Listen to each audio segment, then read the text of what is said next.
네, 이 시간에는 요한계시록 1장 1절 말씀 읽었습니다. 오늘은 요한계시록 세 번째 시간으로 부제목은 요한계시록을 들어가기 전에 세 번째 시간입니다.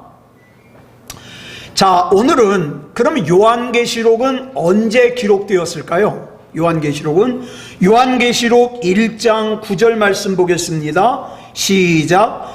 나 요한은 너희 형제요 예수의 환난과 나라와 참음에 동참하는 자라.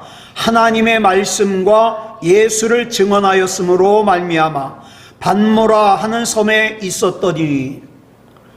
지금 이 요한계시록 이 편지를 쓰고 있는 사도 요한은 예수의 환난과 나라와 참음에 동참한 자라 이렇게 설명하고 있습니다. 그러니까 사도 요한이 요한계시록을 기록할 당시에 박해가 있었던 것 같아요. 그리고 그 박해의 원인을 구체적으로 기록하기를 하나님의 말씀과 예수를 증언했기 때문이라 이렇게 기록하고 있습니다. 그래서 사도 요한이 반모라 하는 섬에서 유배 생활을 하고 있었습니다. 자, 그리고 요한계시록 2장 10절을 보니까 감옥에도 갇혔던 것 같아요. 줄친 것만 읽어볼까요? 시작. 마귀가 장차 너희 가운데서 몇 사람을 옥에 던져 시험을 받게 하리니.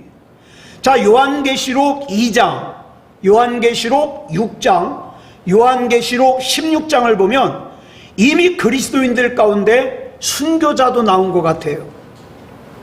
자, 요한계시록 17장 6절을 보면 뭐라 그랬습니까? 우리 줄친 것만 볼까요? 시작. 이 여자가 성도들의 피와 예수의 증인들의 피에 취한지라. 여기 보니까 이 여자가 나오는데 이 여자는 앞에 말씀을 보면 누구냐? 음녀예요. 음녀. 바벨론을 상징하는 음녀. 자, 그래서 이 음녀 바벨론이 성도들과 예수의 증인들의 피에 취해 있다. 그러니까 예수를 믿는 것과 예수를 증거하는 것 때문에 많은 사람들이 순교를 당한 것 같아요. 그걸 이렇게 표현한 것 같아요. 자, 그리고 요한계시록 13장, 14장, 16장, 19장을 보면은 강압적으로 우상숭배를 강조합니다. 자, 사도 요한이 살아있는 동안에 로마에 있는 그리스도인들을 박해하는 사건이 두 번 있었어요. 한 번은 주 64년 7월 18일에서 19일로 넘어가는 새벽녘에 로마의 주 경기장, 그러니까 로마에서 가장 큰 경기장 서북 쪽에서 불이 났어요. 이 불로 이 당시 로마에 있는 집들은 다 목조 건물이에요. 나무로 만들었어요. 여러분, 일본도 마찬가지예요. 관동 대지진 때 왜 그렇게 많이 불이 났냐? 그때 다 나무로 집을 졌어요. 나무로. 자, 이 불로 당시 로마 시내의 집들이 다 나무로 이루어져 있는데 로마시가 이 당시에 14개 구역이 있었는데 그 중에 10구역이 다 타버렸어요. 엄청난 거죠. 그런데 이 당시 들리는 소문으로 보니까 네로 황제가 일부러 불을 질렀다는 거예요. 그 도시개혁을 하려고. 그래서 이 불 때문에 집과 가족을 잃은 사람들이 분노해가지고 난동을 일으킬 기미를 보여요. 그래가지고 네로 황제가 자기한테 쏠린 분노를 다른 사람에게 돌렸는데 그게 누구냐? 그리스도인들이 불을 질렀다는 거예요. 그리스도인들이. 여러분, 우리 그 일본에서 관동 대지진 때도 일본 사람들이 그랬잖아요. 막 난리가 일어나려고 그러니까 조선인들이 물에다가 독을 탔다. 우물에다 불을 질렀다. 그래가지고 막 조선인들 찾아다니면서 막 죽였잖아요. 경찰은 보면서도 가만히 있었고 그런 거예요. 자, 그래서 이것이 첫 번째 박해예요. 그러면 이때 그리스도인들이 죽은 것은 불 때문이었을까요? 예수 믿는 것 때문이었을까요? 이때 죽은 거는, 이때 죽은 것은요 불 때문이었어요. 불이 나가지고. 자, 그런데 이제 두 번째 박해가 주후 90년경, 이때는 황제가, 로마 황제가 누구냐? 도미티안이라는 황제인데, 이 도미티안이라는 이 황제가 아주 미친 사람이에요. 자기가 신이래. 자기가 신. 그래가지고 금과 은으로 자기 모양으로 신상을 만들어가지고 로마 전역에다가 세우게 해요. 그리고 자기를 숭배하라 그러는 거예요. 만약에 로마 황제 신상에 절을 안 하면 잡아 가두는 거죠. 그런데 여러분, 이게 그러면 로마 사람들에게 큰 영향이 있었을까? 큰 영향 없어요. 왜냐하면 로마 제국은 다신교예요. 신을 많이 섬겨요. 여러분, 일본 사람들도 그러잖아요. 천황을 갖다가 신으로 섬겨요. 신으로. 그러니까 이 사람들한테는 천황을 신으로 섬기는 게 그다지 뭐 부담 아니에요. 마찬가지예요. 로마 사람들도요, 로마 황제를 신으로 섬기는 거 그다지 큰 문제 아니에요. 문제는 그리스도인이에요. 그리스도인들은 다른 신을 섬길 수 없기 때문에 도미티안 황제의 신상에 절을 할 수 없다고 거부합니다. 그런데다가 도미티안 황제가 공식적으로 자기 호칭을 이렇게 부르라 그래요. 우리 주 우리 하나님이라고. 자기를 부를 때는 우리 주 우리 하나님 도미티안이시오, 이렇게 부르라는 거예요. 예? 자, 그래서 일부러 그리스도인, 예수 믿는다고 하는 사람들을 저거를요 위로 올리면 돼요. 가서 저거 방향 좀 위로 올려주세요. 예. 자, 일부러 그리스도인이라는 사람들을 잡으면 어떡합니까? 도미티안 황제 앞으로 끌고 가요. 그 도미티안 황제 신상 앞으로 끌고 가서 거기서 어떻게 해요? 우리 주 우리 하나님 도미티안이시여라고 부르게 해요. 응? 자, 그걸 시키는 대로 부르지 않잖아요. 그러면 물건을 살 수도 없고 팔 수도 없어요. 로마 제국에서 추방해버려요. 그런데 이 당시 로마 제국이 얼마나 큽니까? 이 로마 제국에서 추방을 당하잖아요. 그러면 로마 제국 밑으로 추방을 당하면 사막이에요. 로마 제국 위로 추방을 당하면 툰드라 지역이라 그래가지고 너무 추워서 사람들이 살 수 없는 곳이에요. 그래서 로마 지역에서 추방을 당한다는 건 뭘 의미하냐? 죽음을 의미해요. 그리고 그 당시의 기록을 보면 예수 믿는 사람들을 갖다 로마 제국에서 추방할 때 그냥 추방만 하는 게 아니라 그 사람들이 가지고 있는 전 재산을 빼앗아요. 압수해요. 그리고 몸만 추방해버려요. 자, 그러면 질문하겠습니다. 이 당시 그리스도인들이 이 박해와 어려움을 피할 수 있을까요? 없을까요? 피할 수 있을까요? 없을까요? 피할 수 있습니다. 어떻게 하면 피할 수 있을까요? 도미티안 황제의 신상 앞에 가서 절을 하면 돼요. 그리고 도미티안 황제의 신상 앞에서 우리 주 우리 하나님 도미티안이시여 라고 말만 하면 됩니다. 그래서 수많은 사람들이 도미티안 황제의 신상에 절을 하고 교회를 떠나갔어요. 그리고 수많은 신실한 그리스도인들이 붙잡혀서 재산을 압수당하고 추방당했습니다. 그런데 문제가 있어요.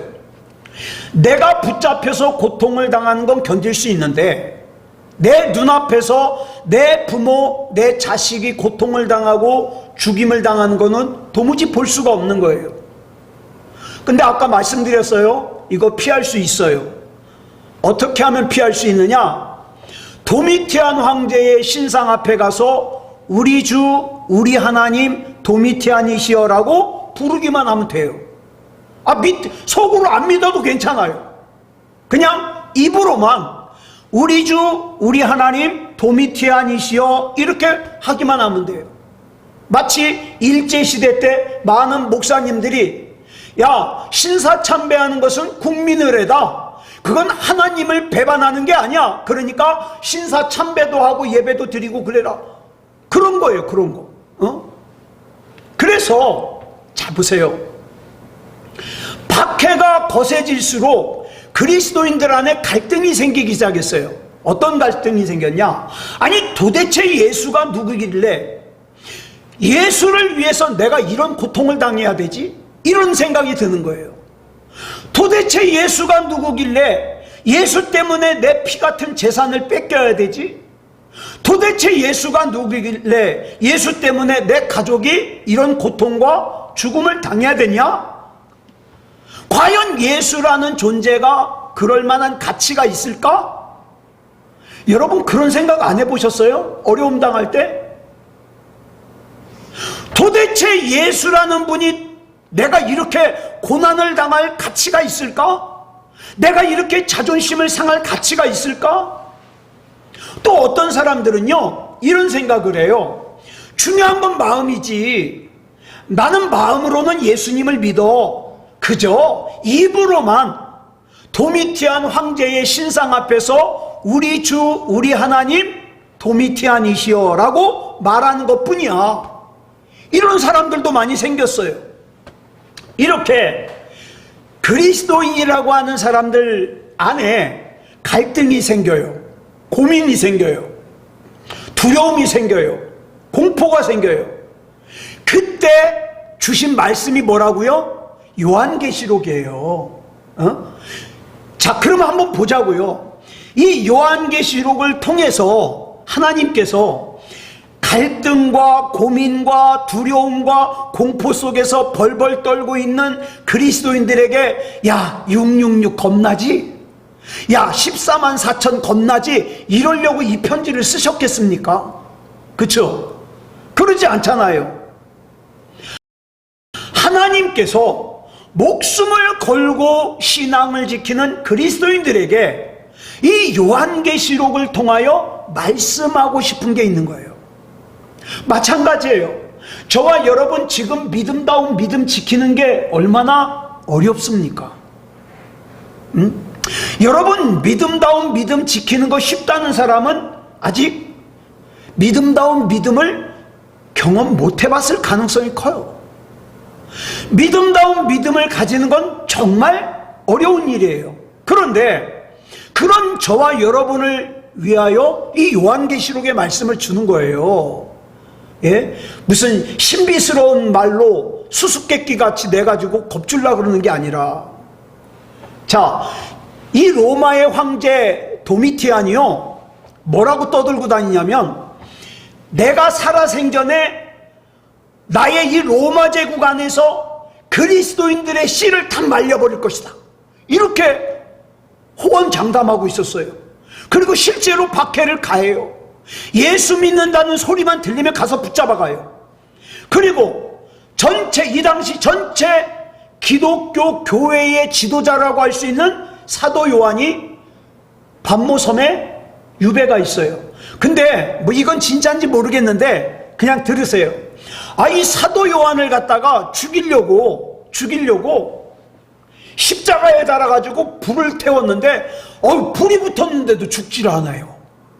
그 사도 요한을 이번에는 기름가마에다 넣었는데도 죽질 않아요. 그래서 도미티안이 저 사도 요한은 죽일 수가 없어, 그래가지고 유배를 보냈다 하는 썰이 있어요. 성경에 안 나와요. 자, 그런데 보세요. 이리저리 도망다니며 박해를 받고 있는 그리스도인들을 생각하면요 사도 요한의 마음이 너무 아파요. 이창원 목사도 우리 새소망교회 성도들이 건강으로 또 경제적으로 또 여러 가지 문제로 어려움을 당하잖아요. 그럼 마음 아파요. 근데 한번 보세요. 예수 믿는 사람들이 지금 추방당하고 있다니까요. 예수 믿는 사람들이 감옥에 갇혀 있다니까요. 그러니 사도 요한이 얼마나 마음이 아프겠어요. 찢어질 것 같죠. 이런 상황에서 사도 요한을 찾아오셔서 환상을 보여주시면서 하신 말씀이 요한계시록이라고요. 그렇다면 이 요한계시록의 내용이 어떤 내용이겠습니까? 위로하시는 내용 아니겠어요? 겁주는 게 아니라 힘을 주시는 내용 아니겠어요? 여러분, 요한계시록의 첫 번째 환상, 요한계시록에 나오는 첫 번째 환상이 요한계시록 4장에 나와요. 요한계시록 4장 1절 볼까요? 시작. 2일 후에 내가 보니 하늘에 열린 문이 있는데 내가 들은 바 처음에 내게 말하던 나팔 소리 같은 그 음성이 이르되 이리로 올라오라. 이후에 마땅히 일어날 일들을 내가 내게 보이리라 하시더라. 하나님께서 사도 요한에게 말씀하셔요. 요한아, 겁나냐? 요한아, 두렵냐? 저 도미티안이 말하는 것처럼 이제 그리스도인들의 씨가 다 마를 것 같으냐? 교회가 다 끝장난 것 같으냐? 그렇지 않다. 내가 이제 내게 마땅히 일어날 일들을 보여주마. 그게 요한계시록 4장이라고요. 네. 그걸 갖다가 이제 요한계시록 4장 2절부터 기록하고 있거든요. 2절 볼까요? 시작. 내가 곧 성령에 감동되었더니 보라, 하늘에 보좌를 베풀었고 그 보좌 위에 앉으신 이가 있는데, 자 보세요. 지금 갈등과 고민과 두려움과 공포와 절망 가운데 있는 교회와 그리스도인들과 사도 요한에게 찾아오신 하나님께서 제일 먼저 보여주신 환상이 뭐예요? 보좌에 앉으신 하나님이에요. 예? 보좌에 앉으신 하나님. 온 하늘을 보좌 삼아 앉아 계신 영광스러운 하나님의 모습이에요. 우리가 내 자신의 문제에 깊이 빠져 있으면 하나님이 보이지 않아요. 하나님이 보이지 않으면 염려 충만, 걱정 충만, 의심 충만, 두려움 충만해져요. 잘 기억하세요. 내가 내 문제에만 집중하고 있으면 우리 하나님이 아무리 광대하셔도 하나님이 보이지 않아요. 아무리 전능하신 하나님이라 하더라도 내 문제를 해결해 주실 수 없을 것 같아요. 그러니까 여러분, 내 문제에 집중하면 안 돼요. 우리는 어떤 상황 속에서도 하나님 바라봐야 됩니다. 하나님은 나의 전부십니다. 내 생각보다 높으신 하나님, 내 계획보다 높으신 하나님, 나는 하나님 신뢰합니다. 붙잡아 주시옵소서. 여러분, 저와 여러분이 영적인 침체에서 빠져나오는 첫 번째 행동이 뭐냐? 눈을 들어 하나님 바라보는 거예요. 어떤 하나님 바라볼까요? 온 하늘을 보좌 삼아 앉아 계신 광대하신 하나님. 여러분, 그동안 사도 요한에게는요, 로마가 너무 크게 보였어요. 그리고 로마의 황제인 도미티안 황제가 너무 강해 보였어요. 너무 무서워 보였어요. 그런데 하늘을 보좌 삼아 앉아 계신 하나님을 보고 나니까 그렇게 크게 보이던, 그렇게 강하게 보이던 로마 제국과 도미티안 황제가 아무것도 아닌 것처럼 보여요. 여러분, 저와 여러분 둘러싼 문제 아무것도 아니에요. 왜? 내 하나님이 계시는 걸. 그렇기 때문에 저와 여러분은 하나님 바라봐야 됩니다. 여러분, 한번 점검해 보세요. 나는 지금 하나님이 보이는가? 내 문제가 보이는가? 지금 나의 생각과 나의 시선이 나를 둘러싼 문제에 집중되고 있는가? 나의 하나님께 집중되고 있는가? 누가 오늘 이 시간 눈을 들어 하나님을 바라보시겠습니까?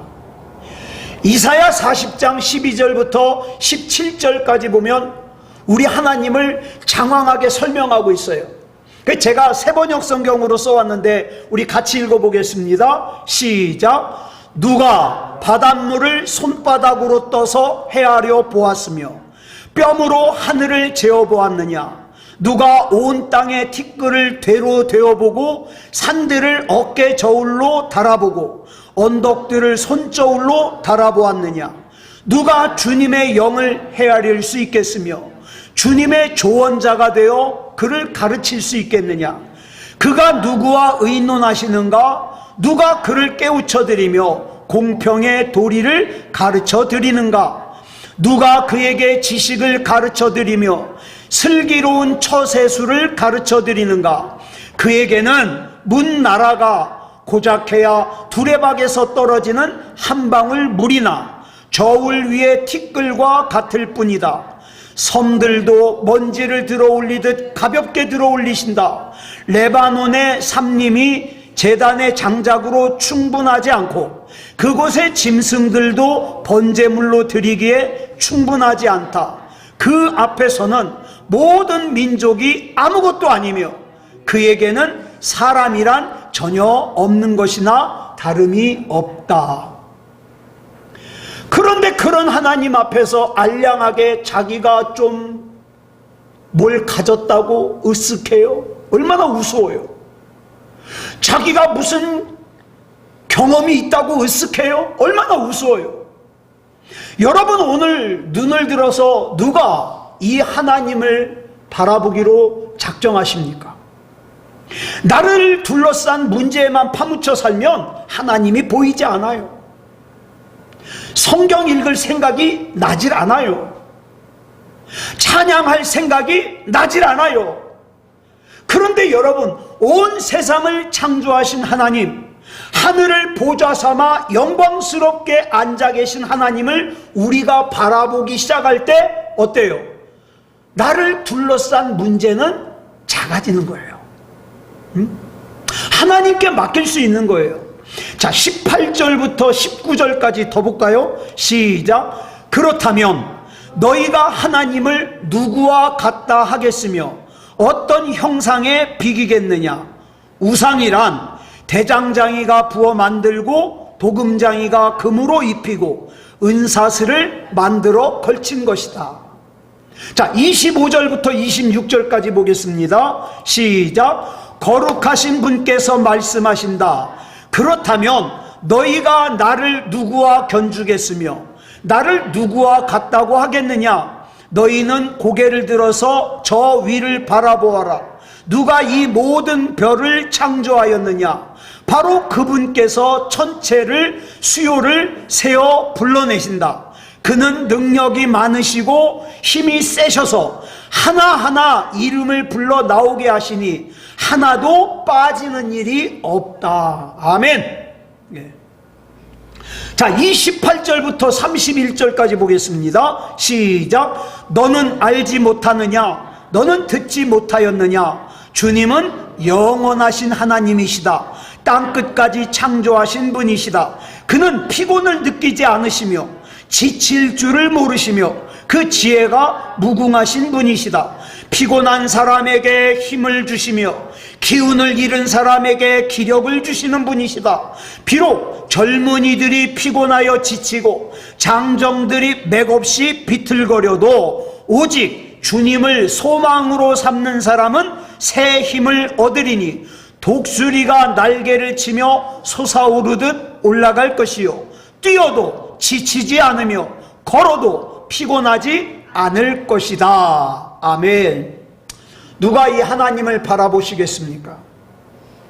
누가 오늘 내 눈을, 내 문제만 바라보던 눈을, 그래서 답답하고 염려 충만하고 걱정 충만했던 이 눈을 들어서 하나님을 바라보시겠냐 이 말이에요.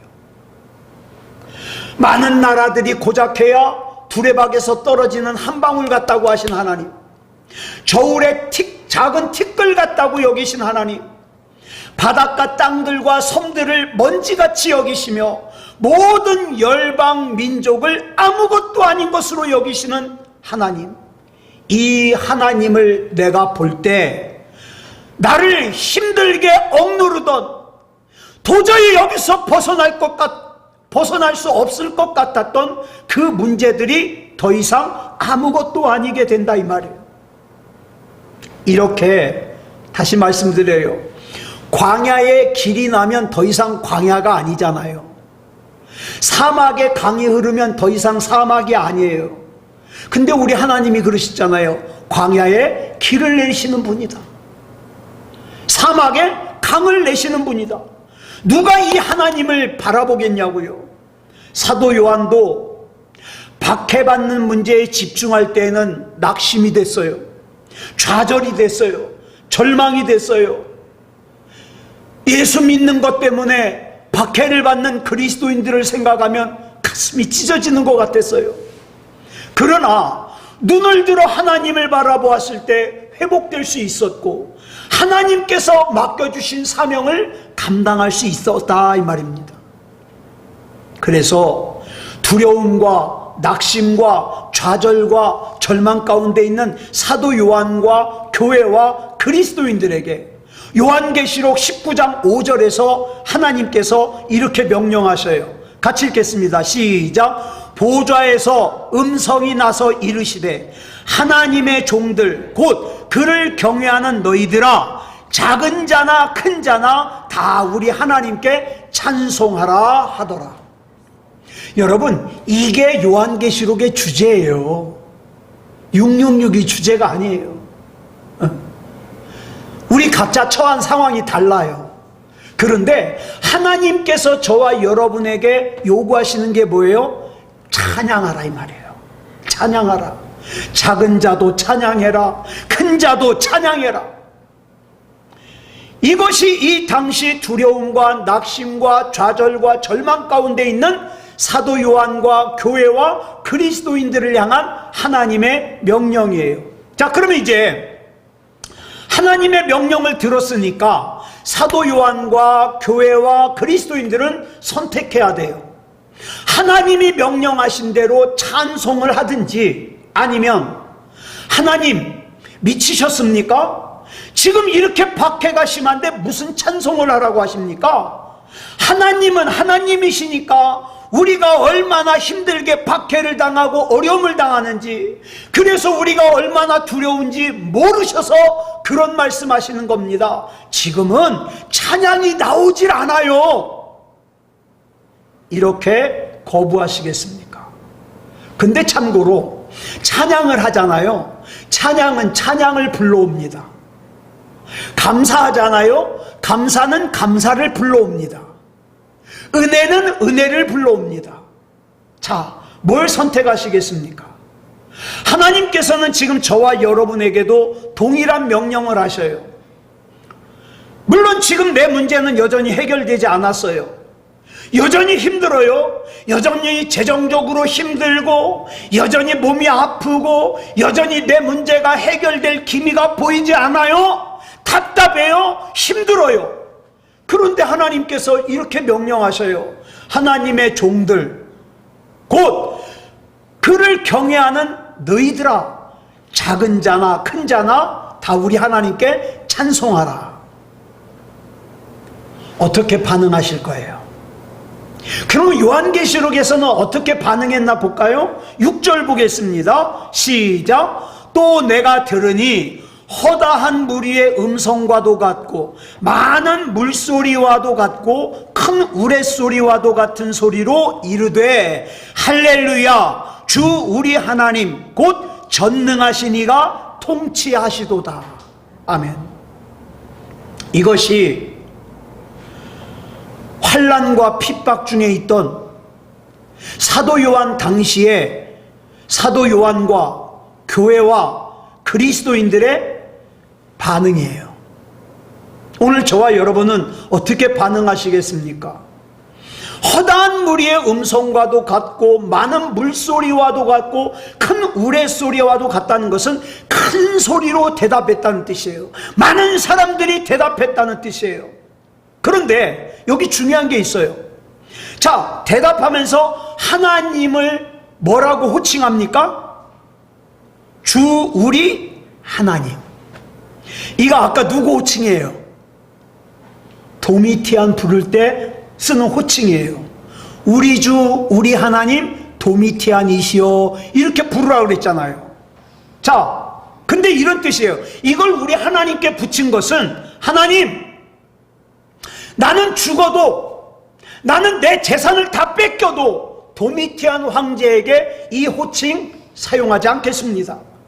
우리 주 우리 하나님은 오직 당신뿐이십니다. 내가 비록 도미티안 황제에게 죽음을 당해도 절대로 도미티안 황제에게는 이 호칭을 사용하지 않을 것이며 무릎을 꿇지도 않겠습니다. 나의 주, 나의 하나님, 나의 생명의 주인은 오직 당신뿐이십니다. 이런 고백이에요.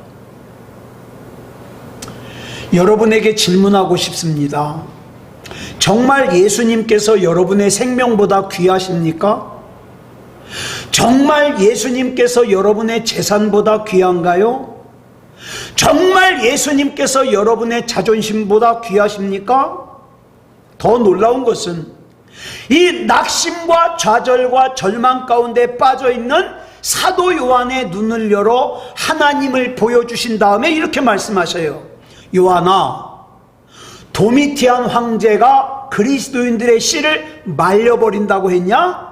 그래, 내가 마땅히 일어날 일을 보여주마. 사랑하는 여러분, 저와 여러분이 낙심과 좌절에 정복당하지 않고 하나님을 찬양하고 하나님을 끝까지 신뢰하면 어떻습니까? 하나님께서 저와 여러분에게 먼저 말씀을 보내주시고 붙들어 일으켜 세워주시고 구원해 주시는 거예요. 네. 자, 사도 요한에게 그래서 보여주신 환상이 요한계시록 7장이라고 그랬잖아요. 그러니까 이 요한계시록 7장의 배경은 이런 거예요. 교회가 낙심 가운데 빠져 있을 때, 교회가 절망 가운데 빠져 있을 때, 교회가 로마 군인들의 군하에 짓밟히고 있을 때, 교회가 생명의 위협을 받고 있을 때, 이때 하나님께서 마땅히 일어날 일이라고 보여주신 환상이 요한계시록 7장이거든요. 자, 요한계시록 7장 9절로 10절 보겠습니다. 시작. 이 일 후에 내가 보니 각 나라와 족속과 백성과 방언에서 아무도 능히 셀 수 없는 큰 무리가 나와 흰옷을 입고 손에 종려 가지를 들고 보좌 앞과 어린 양 앞에 서서 큰 소리로 외쳐 이르되 구원하심이 보좌에 앉으신 우리 하나님과 어린 양에게 있도다 하니. 요한아, 하나님의 나라가 금방 끝날 것 같으냐? 교회가 끝날 것 같으냐? 그리스도인이 씨가 마를 것 같으냐? 그래, 내가 마땅히 일어날 일을 보여주마.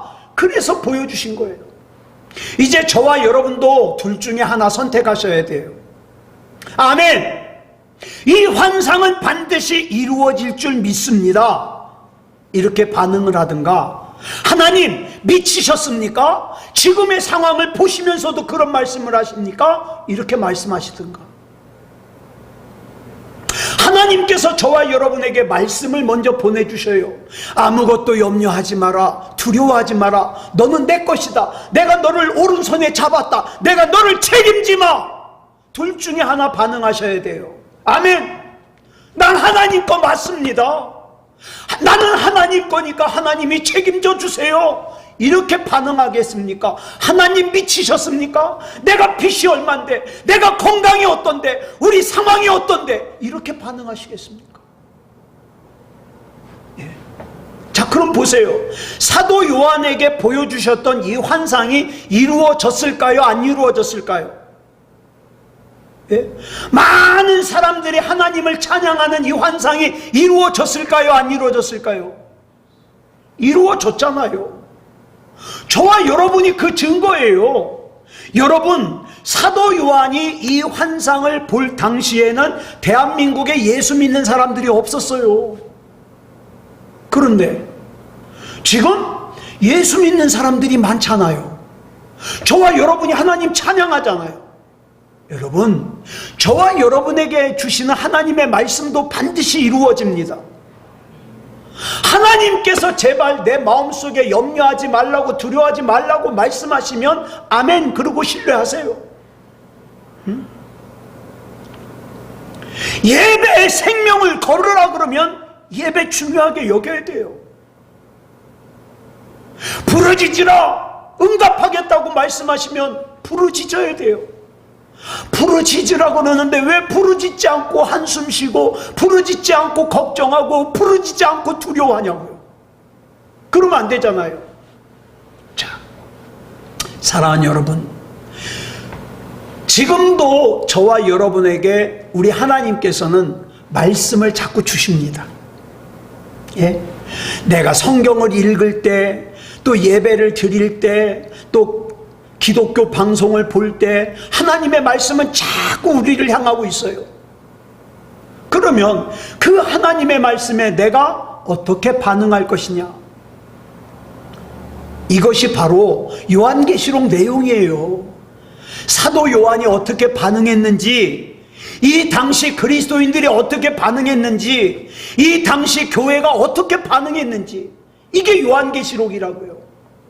그래서 오늘은 요한계시록의 전체적인 내용을 한번 이렇게 훑어봤어요. 아무쪼록 여러분 잊지 마세요. 저와 여러분은 우리 하나님 앞에 정말 귀중한 존재예요. 내가 하나님 앞에 할 수 있는 건 아무것도 없어요. 그저 나는 하나님 거예요. 나는 하나님 거예요. 주님 뜻대로 살기 원해요. 이렇게 방향만 설정해 놓으면 하나님께서 책임지십니다. 아무쪼록 우리 하나님 앞에서 믿음다운 믿음으로 사는 그런 저와 여러분이기를 그리스도 예수님의 이름으로 축복합니다. 기도하겠습니다. 사랑의 아버지 하나님, 감사합니다. 2000년 전에 요한계시록이 기록되었을 당시나 또 2000년 후를 살고 있는 우리나 약한 건 매한 가지입니다. 우리 앞에 어려움이 있는 것도 매한 가지입니다.